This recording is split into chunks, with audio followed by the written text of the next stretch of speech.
bulan berlalu seperti angin yang cepat tapi meninggalkan jejak. Hari demi hari kulewati tanpa Arga, tapi entah kenapa kepergiannya tidak lagi terasa seperti kehilangan. Mungkin karena kali ini dia tidak benar-benar pergi. Dia tetap ada dalam setiap pesan pagi yang sederhana, setiap panggilan singkat di malam hari, setiap "kamu udah makan", yang selalu membuatku tersenyum di tengah lelahnya pekerjaan. Cinta kami tumbuh diam-diam, tapi semakin hari semakin kuat. Bukan karena jarak memisahkan, tapi karena jarak mengajarkan kami arti rindu yang sebenarnya. Kadang, aku menatap layar ponsel, membaca ulang pesan terakhirnya sebelum tidur. Sabar ya, Ra. 6 bulan cuma sementara. Habis itu, aku balik. Kali ini bukan cuma buat ketemu, tapi buat benar-benar menepati janji. Aku menyimpannya dalam hati, seperti doa yang tak pernah kering. Hari ini tepat 6 bulan sejak Arga berangkat. Aku duduk di kafe tempat kami dulu pertama kali bertemu lagi. Hujan turun pelan, seperti sore waktu itu, waktu takdir memulai kisah kami kembali. Aku memesan 2 cangkir kopi, entah kenapa. Mungkin hanya kebiasaan atau mungkin aku masih berharap. Sambil menatap keluar jendela, aku mengusap embun di kaca, menulis pelan, "Kapan kamu pulang?" Tiba-tiba, suara di belakangku membuatku terpaku. "Udah kangen banget ya?"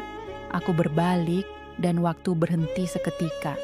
Arga berdiri di sana, dengan senyum yang sama, mata yang sama. Tapi kali ini ada sesuatu yang berbeda.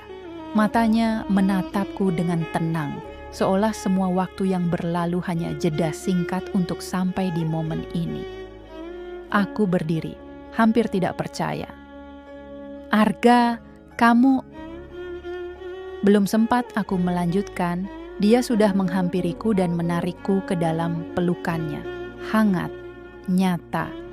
Dan untuk pertama kalinya, aku merasa pulang.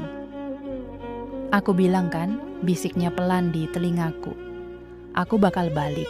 Air mataku menetes tanpa bisa kutahan.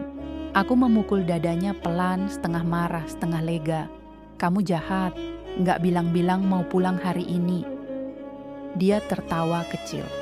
"Kalau aku bilang, nggak bakal segini spesialnya." Kami duduk lama sore itu. Dia bercerita tentang pekerjaannya, tentang tempat-tempat baru yang dia kunjungi, dan tentang betapa setiap malam dia selalu nyari bintang yang sama, katanya, biar terasa dekat denganku. Sementara aku hanya bisa menatapnya, masih belum percaya dia benar-benar sudah di sini lagi. Setiap kata yang keluar dari mulutnya terasa seperti menghapus setengah tahun sepi yang kujalani sendirian. "Rah," katanya tiba-tiba, suaranya berubah lebih serius. Aku menatapnya. Dia mengeluarkan sesuatu dari saku jaketnya. Sebuah kotak kecil berwarna coklat. Tanganku langsung dingin. Dia tersenyum samar. "Aku pengen ngomong sesuatu, tapi jangan nangis dulu ya." Aku menahan napas. Suara hujan di luar semakin deras, tapi dunia di sekitarku seakan diam. Dia menatapku lama. Matanya bergetar sedikit, tapi suaranya mantap. "Waktu aku jauh dari kamu, aku sadar satu hal. Aku bisa hidup tanpa banyak hal, tapi nggak bisa hidup tanpa tahu kamu di sisiku. Aku udah janji waktu itu, kan? Aku bakal balik bukan cuman buat ketemu, tapi buat bener-bener menepati janji." Dia membuka kotak kecil itu. Di dalamnya ada cincin sederhana berhiaskan batu kecil. Bukan yang mahal, tapi aku tahu itu pilihan dari hatinya sendiri. Tangisku pecah seketika. "Rara," katanya pelan, suaranya sedikit bergetar. "Dulu orang tua kita mungkin udah nentuin perjodohan buat kita. Tapi kali ini, biar aku yang milih kamu. Bukan karena janji mereka, tapi karena aku cinta kamu dengan segala kekurangan dan masa lalu kamu." Aku menutup mulut, air mata terus mengalir. Dia berlutut di depan meja kafe yang masih berantakan dengan 2 cangkir kopi kami. Beberapa orang di sekitar mulai menatap, tapi aku tak peduli. Suara hujan menambah dramatis suasana, tapi semua yang kudengar hanya detak jantungku sendiri. Cepat, tak beraturan, seperti waktu kecil dulu saat pertama kali kami main bersama. "Rara," katanya lagi, "kamu mau nggak nikah sama aku?" Aku menatapnya lama sekali. Dalam tatapan itu, aku melihat semua kenangan kami, tawa masa kecil, perpisahan dulu, pertemuan di kota besar, hingga hari ini. Semua seperti potongan film yang akhirnya menemukan endingnya. Dan tanpa berpikir panjang, aku mengangguk sambil menangis. "Iya Gak, aku mau. Tapi bukan karena janji siapapun, karena aku juga milih kamu." Dia tersenyum lebar, berdiri dan memelukku erat. "Terima kasih Ra, kamu nggak tahu seberapa takut aku kalau kamu bakal bilang enggak." Aku tersenyum di pelukannya. "Kamu terlalu yakin kalau aku bisa nolak kamu, ya?" Dia tertawa kecil. "Ya, siapa tahu 6 bulan cukup buat kamu jatuh cinta sama orang lain." Aku menatapnya. "Nggak mungkin. Soalnya dari dulu cuman ada 1 orang yang bisa bikin aku senyum sesederhana ini." Kami tertawa di tengah tangis, dan di luar hujan masih turun, tapi entah kenapa rasanya hangat. Seminggu kemudian, keluarga kami berkumpul di rumah. Kali ini bukan untuk membicarakan janji lama, tapi untuk menyaksikan janji baru yang kami buat sendiri. Mama dan Papa terlihat bahagia, begitu juga dengan orang tua Arga.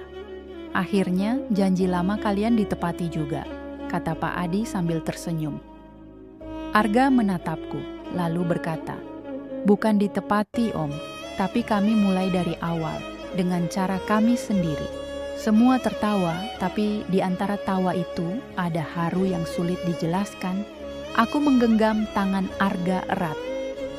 Tidak seperti dulu yang penuh ragu, kali ini genggaman kami mantap. Kami berdua tahu, cinta ini bukan tentang siapa yang merencanakan, tapi siapa yang berani memperjuangkan. Malam itu, setelah semua tamu pulang, aku berdiri di halaman rumah, menatap langit malam yang cerah tanpa awan. Arga berdiri di sampingku, tangannya menggenggam tanganku pelan. "Kamu tahu nggak?" katanya. "Dulu waktu kita kecil, aku pernah bilang ke Papa, kalau aku gede nanti aku pengen nikah sama kamu." Aku menoleh, tersenyum. "Serius?" Dia mengangguk. "Iya, tapi aku waktu itu ngomong cuman karena aku nggak mau kamu main sama cowok lain. Aku nggak ngerti apa itu cinta. Tapi sekarang aku ngerti. Cinta itu bukan tentang memiliki, tapi tentang menemukan orang yang bikin kita ngerasa pulang." Aku menatapnya lama, lalu berbisik pelan, "Dan aku udah nemuin rumahku, di kamu." Dia mendekat, menatap mataku dalam.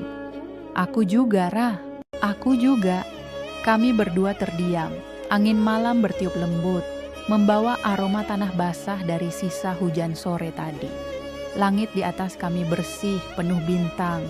Dan di tengah keheningan itu, aku merasa semuanya akhirnya lengkap. Cinta yang dulu tumbuh tanpa sengaja, akhirnya berakar karena pilihan.